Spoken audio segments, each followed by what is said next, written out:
Ahora volvemos con la Constitución de Colombia. En el anterior video definimos qué es una constitución. Ahora, en este video nos enfocaremos para qué sirve la Constitución y en cómo se organiza la Constitución de Colombia. Empecemos con la función de la Constitución. Y esto es un poco problemático. En el anterior capítulo definía que es el libro que define las normas que dictan cómo se debe organizar el país. Ahora, agreguémosle que también debe dictar cómo se debe separar los poderes del Estado para evitar al que es el contrario de las democracias, las dictaduras o tiranías. Para esto, la Constitución hace algo que todas las democracias en el mundo realizan, llamado la división de poderes, necesario para no dejar a una sola institución o persona el poder absoluto para manejar el país, ¿ok? Ahora, quiero que tengamos mucho cuidado con lo que voy a decir a continuación porque es un poquito lioso, ¿ok? La Constitución separa los poderes del Estado en tres ramas fundamentales. Repito, mucho ojo porque lo siguiente va a parecer caótico. Vamos con el primero, la rama legislativa, encargada de la construcción y aprobación de las leyes para el territorio nacional. Es aquel que se encarga de construir las leyes, ¿ok? La rama ejecutiva, encargada de la ejecución de las leyes y el manejo de las fuerzas públicas para mantener el orden y también puede proponer leyes, aunque estas deben ser aprobadas por la rama legislativa para ser ejecutadas, ¿ok? 3. La rama judicial, para la judicialización de los individuos que infringen la ley y deben ser juzgados como la Constitución lo exige. Ahora, en la parte de editar el video yo les voy a poner qué instituciones o personas se encargan de tal rama, ¿listo? Para que ustedes no se pierdan. Esta división de poderes es muy importante de respetar para evitar que las repúblicas se conviertan en estados tiranos a los que básicamente se les pueden quitar los derechos a las personas según la persona o las instituciones que gobiernen. Y esto ha pasado una infinidad de veces. Muchas veces en la historia las repúblicas se han convertido en tiranías. Y ha pasado tantas veces en la historia que desde Platón, un filósofo del año 380 a.C.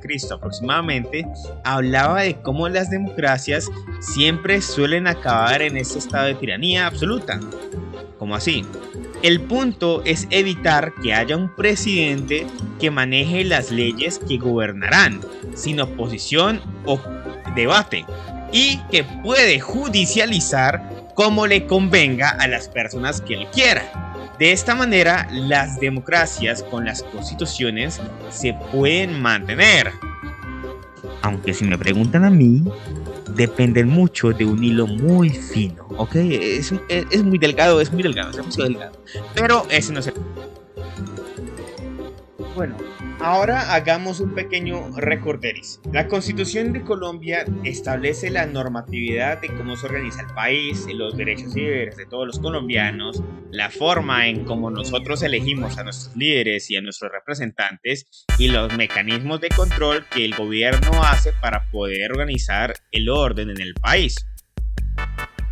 Para esto ya tenerlo claro, vamos a hablar acerca ya del orden de la Constitución.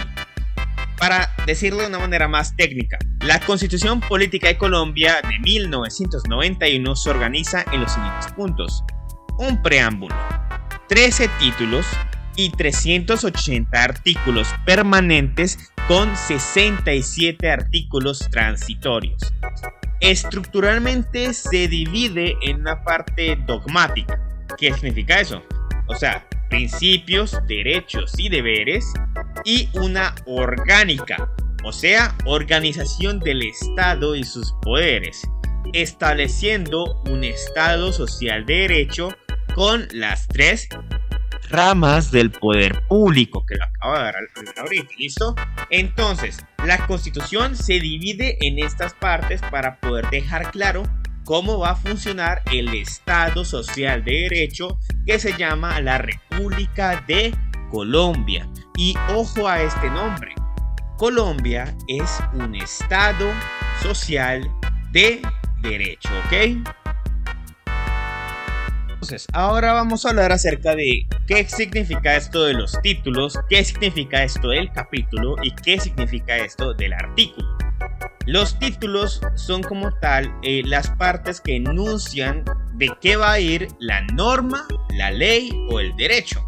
Hagamos el ejemplo con el título que está ahí, título 2, de los derechos, las garantías y los deberes. Como pueden ver ustedes, ese está hecho con números romanos, ¿ok? Los capítulos especifican los artículos que se van a presentar en la norma o la ley. Voy a poner el ejemplo ahí. Capítulo 1, los derechos fundamentales. En esta parte solamente se van a mostrar los artículos que se van a hablar de derechos fundamentales del ciudadano, ¿listo? Y por último, los artículos, que son los que explican de manera muy puntual cuál es la norma, cuál es la ley, y te va diciendo de manera muy individual qué es lo que hay que respetar, cuál es la norma que hay que respetar, ¿listo? En este caso voy a nombrar los artículos 11 y 12 que están acá. El derecho a la vida es inviolable, no habrá pena de muerte. Y artículo 12, nadie será sometido a desaparición forzada, a torturas, ni tratos o penas cruciales, bla bla bla bla bla, ¿listo? Así se divide el contenido de la Constitución: títulos, capítulos y artículos. Y eso va a estar en la evaluación, o sea, yo no...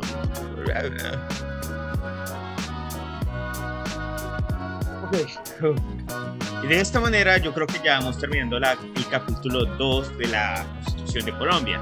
Ya en el siguiente capítulo vamos a hablar acerca de lo que es la historia de las anteriores constituciones. Voy a hablar parcialmente de cómo se fueron dando la idea de la Constitución acá en Colombia, cómo fue que cambió a Colombia esas constituciones y cómo es que terminamos en la Constitución del 91 para 1991. Voy a hablar acerca de la historia de las constituciones y voy a explicar cómo es que hoy día tenemos esta ley. Muchas gracias por ver el video, Dios santo. Juro que este fue el video más duro que pude haber grabado por la cantidad de palabras técnicas que hay, pero vale la pena por mi clase. Gracias, gente, muchas gracias.